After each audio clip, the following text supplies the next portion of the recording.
how's your heart today?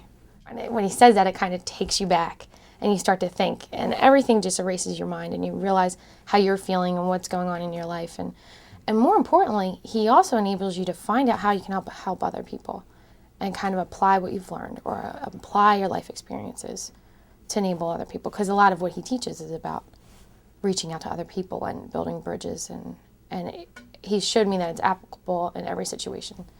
I remember him saying once that it's whenever you have integrated your personal with the professional, you integrate the heart with the mind, that integration is integrity. That's where you get your integrity from. When you really have broadened the heart as a tool of analysis, it brings you to a place of service, and how service is the highest expression of your own path.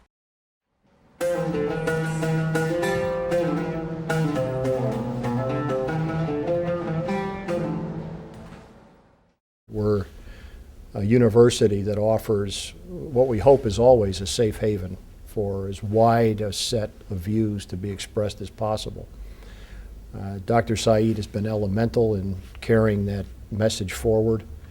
And then through the creation of the Peace and Conflict Resolution Program, has provided both a scholarly and a teaching foundation that now extends really into the heart of our academic work.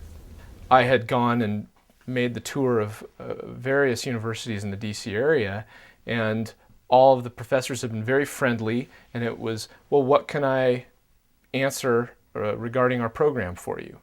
And he had a very different approach. It was, what do you want to do?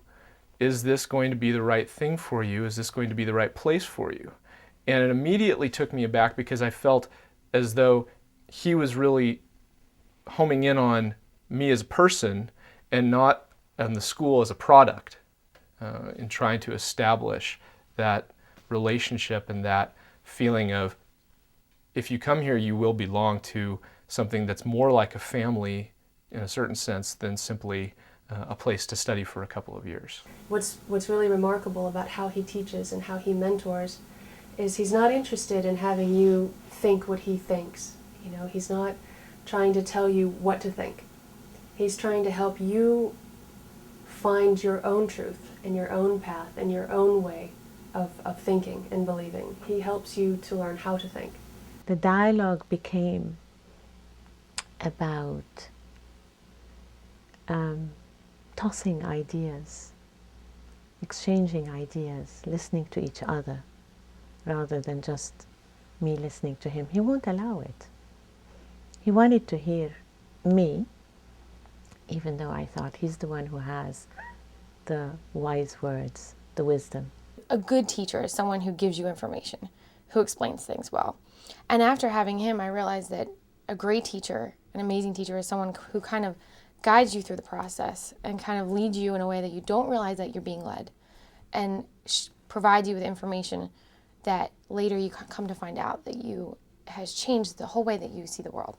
I learned about teaching and how to relate to students, I think, because of Abdul. The first lesson I learned is get their attention, and then maintain a relationship with students. And anyone who's ever had Abdul as a professor still has a relationship with Abdul. Professor Said always puts students first. And if that meant, NBC News wants to interview him for, the prime time hour, no. If it conflicts with classes, no, it's not done. And we had State Department, Vice President, all kinds of people trying to meet with him. And he'd meet with them fine, but not if it ever conflicted with student hours, with classes. He customizes his classes. No single class is ever going to feature the same readings or the same dynamics, because of the fact that he goes around that first meeting, asks everybody about their background. Using the information that we know about some of these students, how should we adjust the curriculum? And his presence in his office has a lot to do with his support of students. Students come to him and talk to him. Students in his classes come and talk to him and learn from him.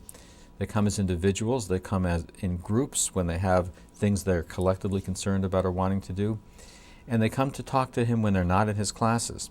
He has a very open mind, an amazingly open mind. and he knows how to listen. And he genuinely, I believe, wants to understand the other, no matter who the other is. Yes, the first thing that surprised me it was to learn very soon that Abdul, a man of Syrian descent, an Arab in effect, was the faculty advisor for the Jewish fraternity. He believed in negotiating your way out of problems. He believed in peaceful settlement of disputes. He believed in collective action. He believed in what today we call multilateralism. He believed in institutions, acting with your allies rather than acting alone.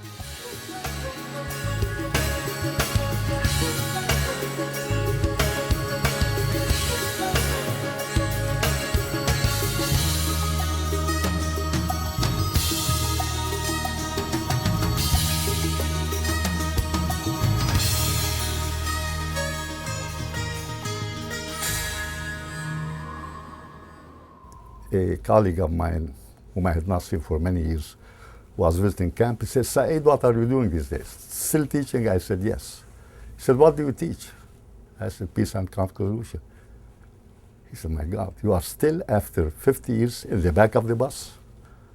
I said, yeah, I like the people in the back of the bus. He was referring to the old days in the United States only. If you're black, you sit in the back of the bus. He said, man, he said, this will amount to a hill of beans. I said, you don't know. I deal with a mountain of gold. You know, there are a lot of us who count beans in this town. And there are not too many that dream and hope. You got to have both.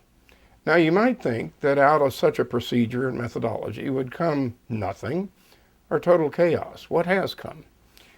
I believe I'm right that his center for peace and conflict resolution, think of those words, peace, conflict resolution.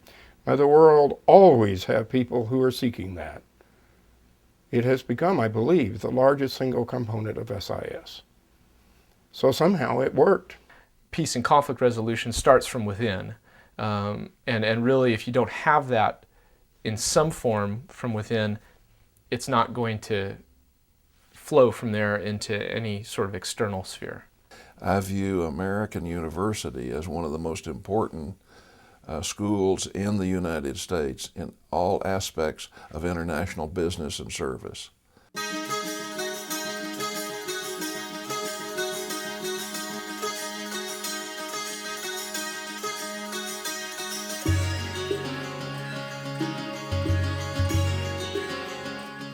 So a man goes to a quarry, and there are 3 workers there. And he asks the first worker, what do you do? And the man says, I cut stone. Well, I cut a lot of stone in my life too. I know what it's like to cut stone. He goes up to the second man, and he says, what do you do? And the second man says, I make money. And I do that too. It's not my primary aim, but I need money to feed my family. So he goes up to the third man, and he's the third worker, and he says, what do you do? And the man says, I build cathedrals. And in fact, they're all doing the same thing, but yet the one who building the cathedrals is holding his work, is framing his work in a way that is inspiring, if you will, and it can inspire others. And I like to use that story when I start a workshop or a conference or whatever. And the challenge always is to build cathedrals. And one of the lovely, wonderful things about Abdul Aziz Said, he's been building cathedrals for 50 years here at American University and everywhere. He lived in a desert in his young age, and he feels more open to anything and everything. So he's not a closed person. And he doesn't like to put walls. He likes to see spaces, more valleys, and as long as you can. He doesn't like mountains in his mind that to block a vision. 3 words: gentle, kind, loving. He's a humanist in many respects, but he's worldly, but he cares about people. He was a realist, really, but with a heart. So I call this a prudent realist. He's also like a spiritual guide to me that I look up to. So he's always been like this anchor in my life here. There's American University. It has a special name and a special locale with a special history and a special presence and, I think, future. Abdul Aziz understood that. He understood it years ago. When I was invited a couple of years ago to lecture, to present a lecture to members of the board during the Ladner crisis, I said, ladies and gentlemen, you are welcome to be here on sacred ground, and sometimes known as American University. It's a sacred ground. I mean, for me, it's my home. Yeah. He really is devoted to AU. He cares about the university. When the university is up, he's up. When it's down, he's down. And over the years, he's known so many people. He's known essentially all of the deans, all of the faculty, certainly in his college, his school, all of the provosts, the presidents, many of the trustees, and thousands of students. He doesn't just know them and meet them and have them in a class, but he cares. He cares, where's it going? What's it going to be? What's it doing? Dr. Said has literally given his life to this institution. We owe him an enormous debt, but we're not prepared yet for him to cash it in. I mean, we want him to stay here. Another 50 years is probably a bit much to expect, but certainly I would hope that the near-term future of the institution includes him in it. And for me, working with one another that time, not only it has been rewarding, but that was a transforming experience for me, to find myself a source of strength and support for others. And me, my God, how, well, that has been, for me, rewarding. Well, the first thing I would ask him to do is to find a biologist friend of himself and to clone himself. So there could be 3 or 4 or 5 Abdul Aziz Saids that I could be working with instead of just one, because he's such a constructive, positive presence around. He's good size, he has piercing eyes, and he has one of the most gentle, loving hearts you've ever encountered. But everyone probably falls over their tongue like I do when someone asks me about him, because you just shake your head and you just don't know where to start. I don't know, it's hard to say because it's so much. It's so much. I don't know how to start. I think that's the attraction of Abdul Aziz Said, is that his starting point is, I don't know it all. After 50 years of being a professor at AU, after 50 years of reading and writing and analyzing and reflecting and thinking, he's the first one to tell you, I know very little. Sources of knowledge are infinite. Infinite. We know that we are learning when we learn from the lame how to leap. We know that we are learning when we learn from a blind person how to see. So everything is a source of learning. Phew, this is, it is for me a journey, a never-ending journey of discovery.